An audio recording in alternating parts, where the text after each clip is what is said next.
Can't you just feel that? Open up your eyes because God is everywhere. When I hear that, I want to say, of course, God is everywhere. Because God, principle, is expressing itself as us. And so God is everywhere. And every human being, and every animal, and every plant, everything you meet and touch. And if God is everywhere, love is everywhere. And so that meditation is perfect for sharing my message to you this morning. Last week we unitized the first two Beatitudes, combining their Aramaic original meanings and metaphysics, but also exposing some mistranslations. And we're going to do the same thing this week. We offered an expanded perspective of the first Beatitude that said, enriched and empowered are the teachable, and those who are open and receptive to their higher thought. And that's the teaching. But teachings are necessary but not sufficient. Let me show you the difference between a teaching and a practice. Here's the teaching again. Enriched and empowered are the teachable, and those who are open and receptive to higher thought. That's the teaching. Here's the practice. I am enriched and empowered because I am teachable and I am open and receptive to higher thought. That's the practice. Can you feel it? And that's the difference in having a true spiritual practice and embracing your spiritual growth. Teachings won't get us there. They're a first step. They're 90%. They're 10% of a 100% journey, and the 90% is the practice itself to use those teachings. And that's why the Fillmores were so adamant 125 years ago. They were known for saying many times that it is their job as founders or co-founders of a movement to stretch people's thinking.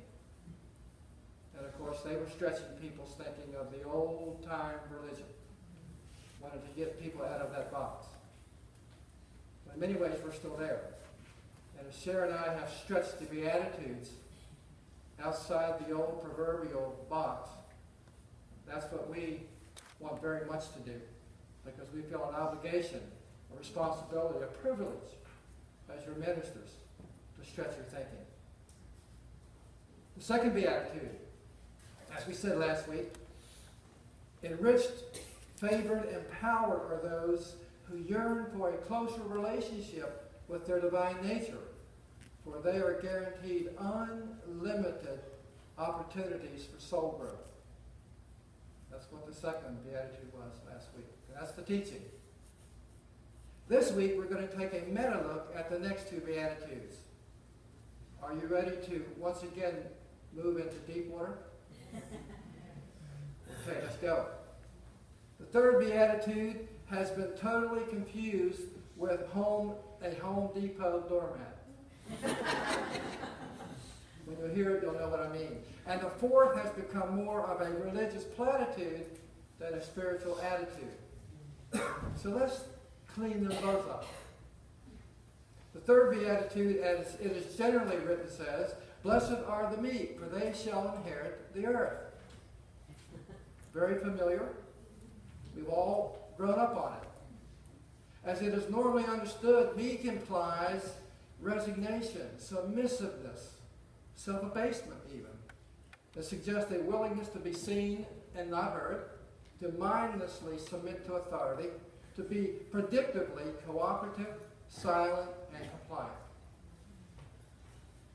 This control-oriented beatitude promises the meek that they will be taken care of by their antonyms.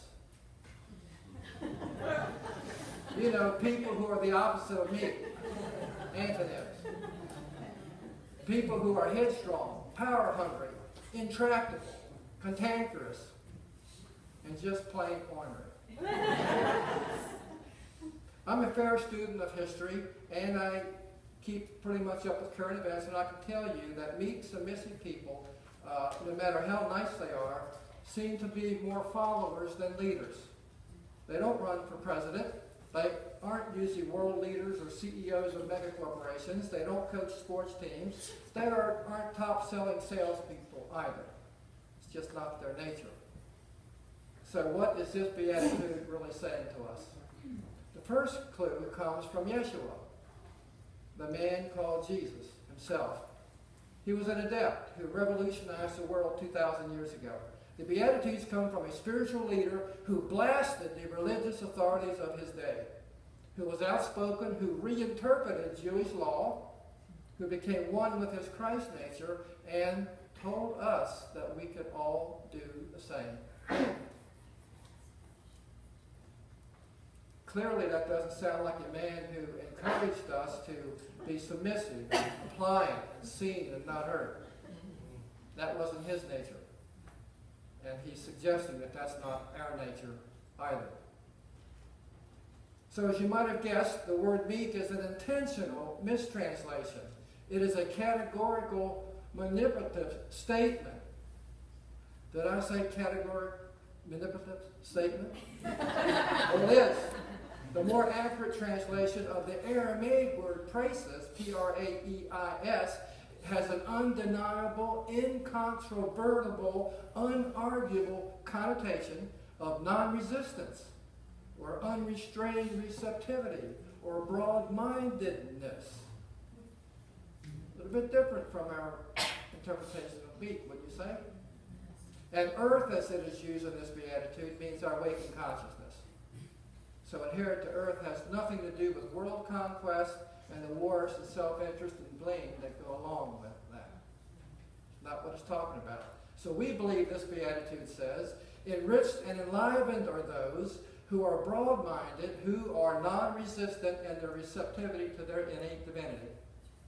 For they shall cultivate a consciousness grounded in truth principles.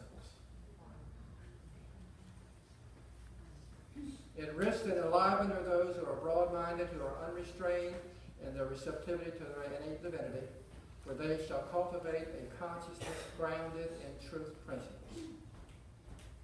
That resonates with us.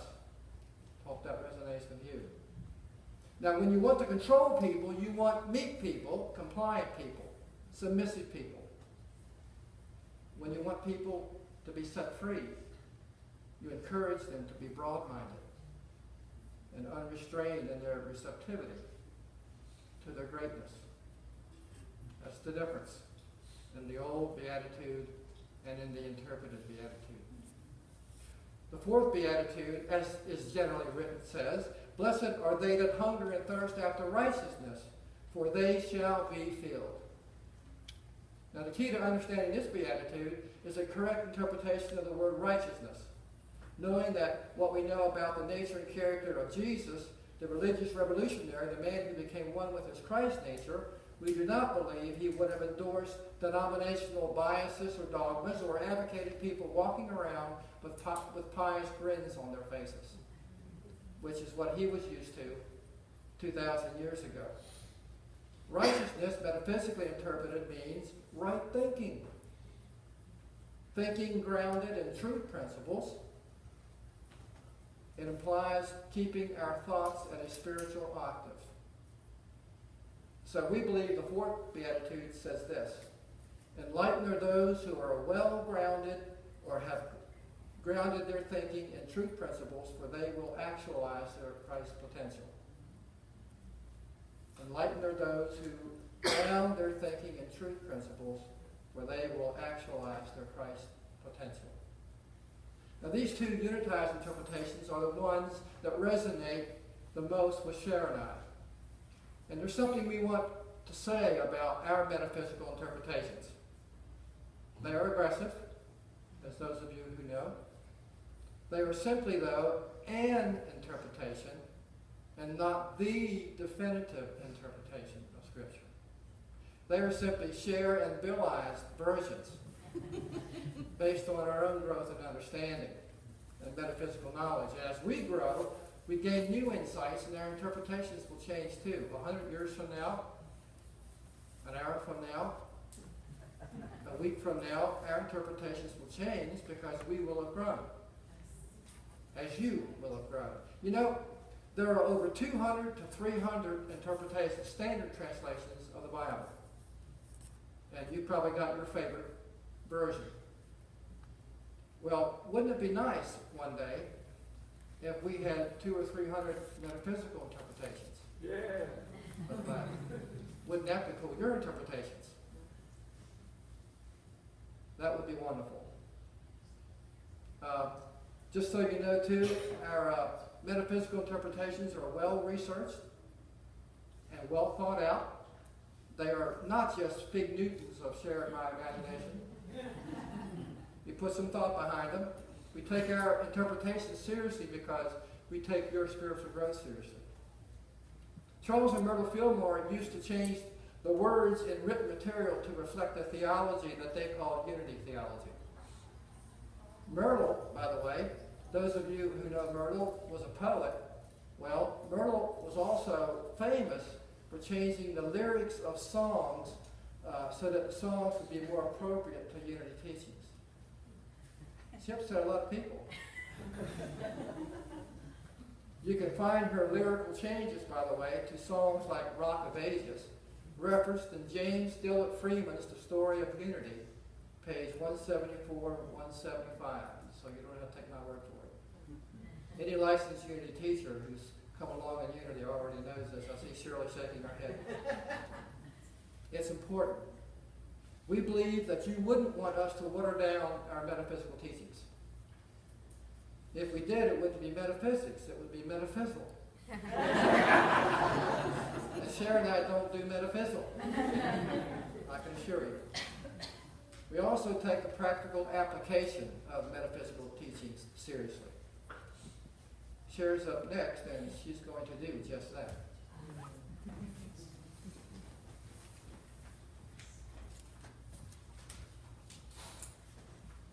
So, you have a whole new look at Beatitudes 3 and 4. And remember, you're going to get at the end of this whole series, you'll get a little brochure that has all the Beatitudes interpreted that you can keep. So that you'll be getting that at the end. You have to hold out and wait. But Beatitudes 3 and 4 we love because they have a lot of spiritual meat and potatoes in terms of our practical application. So I'm going to dive in and just get started. Because the first one, Beatitude number 3, talks about non-resistance. And this one, I don't know about you, but this one hits home for me because it's so easy to resist anything that challenges our beliefs and practices. Anybody else with me? Yes. You know, we get in a comfort zone and it feels right. And somebody comes along and challenges it. It's very easy to get resistant and to start arguing against it. But instead of getting defensive against it, this beatitude tells us we want to be non-resistant. We want to be open to our divinity. We want to be open to these new ideas so that we can be enriched. And there's one other time we get resistant. See if anybody else, this is me, I don't know, but it might be you too. I find myself getting resistant to using these truth principles when I most need to use them. You know, it's easy to do all this stuff when everything's going great, but when we're running into that rough patch, or things are going bad, or we're frustrated, or we're feeling like, oh, I can't stand this anymore, or we have lack, or we're having a problem with people, I don't want to use these affirmations, they sound stupid. Or I don't have time to meditate right now. I got too much to do. And so we resist the very thing that we know will help us. So this beatitude reminds us, be non-resistant. Your practical application this week for this is to give up the fight. We're going to demonstrate how to give up the fight. I'd like everybody to put your hands in a prayer position. We are not going to beseech. We are not going to beg. Okay? We're going to demonstrate something. Right now, I would like everybody to focus on your right hand and push your right hand. Okay, now tell me what pretty much is happening with your left hand. Okay, for most people, your left hand immediately, without even thinking, pushes back. And when your left hand pushes back, what does your right hand do? Pushes harder. And before you know it, you're just in this place where if you really get into this, your hands will start shaking and you're not going anywhere. Ever have this happen in life? Yeah, you know what I mean? Yeah, here you are doing just great, and along comes a problem or a situation or just stuff, and it pushes against you. And you want to fight it. And before you know it, it's harder, and it just reaches a place where you just can't move at all. So shake out your hands because I want to demonstrate what can really happen here. Again, prayer position. Gently and easily now, so you don't hurt the person next to you. Right? Gently.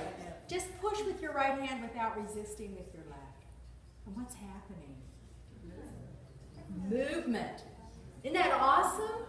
It almost feels like this is weird. I'm not used to this. It's too easy. It doesn't have to be hard. And this Beatitude reminds us it doesn't have to be difficult. Here's a little secret. Everybody ready? Take a breath. This is important. When it feels like a struggle, that's a signal to step back.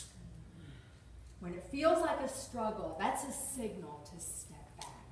At that moment, you need to make the time to go to headquarters, to go into this place of silence. I don't care if it's only 10 minutes. You don't have to commit a huge time, it's better. But 10 minutes, just step back and go in, go within, connect to that place that is the portal to your oneness, where all the answers, all the resources reside, right here. You will be enriched. I am enriched. I am enlivened when I am non-resistant. That's Beatitude 3.